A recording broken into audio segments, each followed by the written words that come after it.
Apakah kepemimpinan yang baik yang bisa meningkatkan inovatif, yang tepat menggunakan gaya kepemimpinan seperti apa, Prof?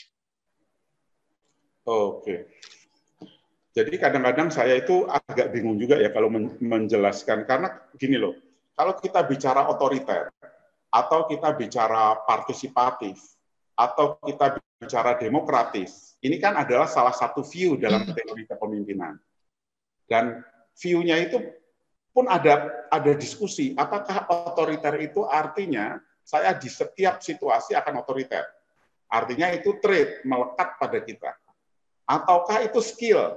Kalau kita bicara skill, mungkin kalau audiensnya kayak gini sih saya otoriter, tapi audiensnya seperti ini saya akan demokratis. Ini baru dari perspektif gaya. Ya. Belum lagi nanti kalau kita melihat leadership dari sisi transformasional, kita mau membawa pada satu perubahan. Apakah memelihara sistem, kita menggunakan pendekatan transaksional leadership. Artinya kita mengelola sistem reward dan insentif itu sifatnya fairness.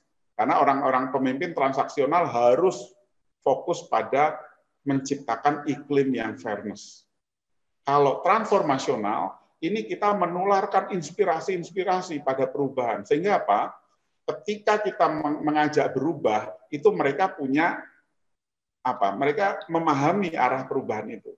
Jadi seringkali orang ketika berubah, itu kan menghadapi situasi di mana itu zona yang tidak nyaman. Ya.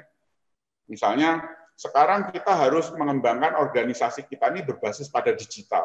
Waduh, itu banyak orang yang tiba-tiba resisten to change.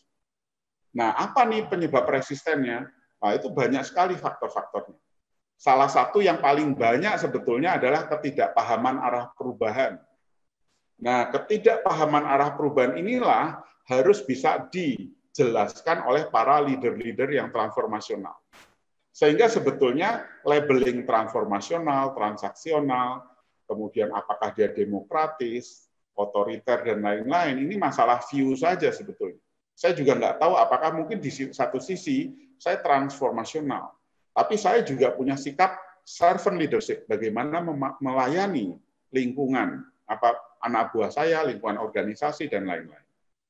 Lalu kalau misalnya kita melihat teori yang pernah dikelompokkan oleh Gary Yukel, ya Gary Yukel itu mengelompokkan ada teori berbasis sifat. Itu taken for granted itu dari Tuhan, pemimpin itu dilahirkan. Berarti saya itu kayak begini ya memang itu dari Tuhan. Cuma teori ini kurang begitu laku di dalam perusahaan karena apa? Karena perusahaan jadi nggak punya diskresi untuk mencetak leader. Karena Tuhan udah ciptakan dia leader dan ini bukan. Nah, itu pendekatan atributif yang pernah dipaparkan juga oleh Gary Yukel. Gary Yukel membuat satu pemaparan mengenai konsep-konsep leadership organisasi. Nah, jadi sebetulnya kalau saya sih lebih fokus ginilah. Entah itu kita nanti mungkin bisa pada situasi tertentu menjadi orang yang transformasional, dalam kondisi yang established kita transaksional, tapi juga tetap menawarkan inspirasi-inspirasi pada karyawan kita, memberi stimulasi intelektual pada karyawan kita, memberikan perhatian individual pada karyawan kita, sehingga apa? Sehingga kita bisa menjadi sosok leader yang yang bukan hanya menghasilkan gagasan hebat untuk dirinya, tapi juga mencetak kader-kader itu punya kreativitas dan inovasi. Jadi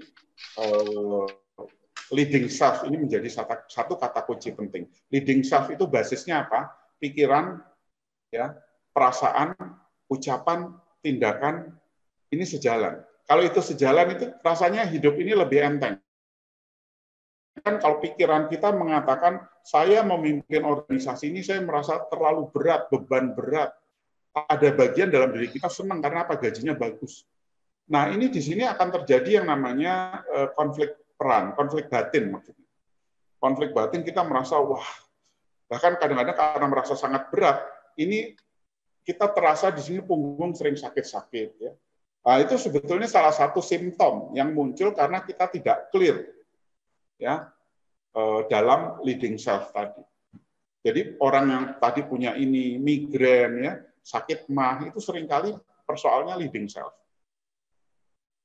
Saya kira itu Mbak Ade ya.